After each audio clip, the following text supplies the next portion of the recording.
மனோகரண்ணே அன்னைக்கே நான் சொல்லியிருக்கேன் உட்கார்ந்து சாப்பிடுங்க. அது தப்பு. ஆமாம், சாப்பாட்டுக்கு ஒரு ரெஸ்பான்ஸ் கொடுத்து மெதுவாக சாப்பிடுங்க. என்ன ஊறுகாவும் கஞ்சுமா இருக்கு அப்படியா இருக்கா? இங்கே ஒரு ஆள் தண்ணியில் மிதக்காரு பார்த்தீங்களா?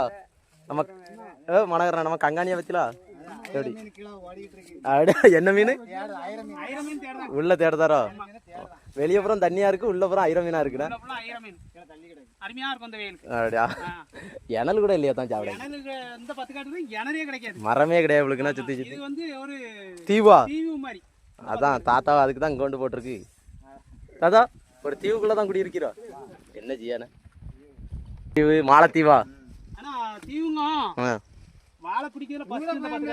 அப்படியா? அதனால இந்த இடம் தான் பெட்ரு. 2 நாள் வந்து காத்து கிடக்கும். 1000 ரூபாய்க்கு வேலை பார்த்து எங்க குருணிக்கு 3000 தான். ஆனா 5000 ரூபாய்க்கு 6000 ரூபாய்க்கு இங்க செலவு பண்ண மாதிரி இருக்கானே. இந்த வாழை கொலை விட்டதுக்குள்ள ஒரு 20 நாள் வேலை, ஒரு 50 நாள் வேலை போக மாதிரி தான். எங்க கொண்டு போவியா? ஒரு 100 நாள் வேலைக்கு போக முடியாதா? 100 நாளா போக முடியாம போயிடும். காவலுக்குன்னு தான். இங்கேயே கிடக்க வேண்டியதானே. அதுலயும் தண்ணி யாரையும் சில நேரம் மோட்டர் வச்சு அடிக்கும். அப்படிதான் வாழை வெட்டிக்கிட்டு இருக்கியா? ஆமா. கால் பரம் தான் பேரு காலம்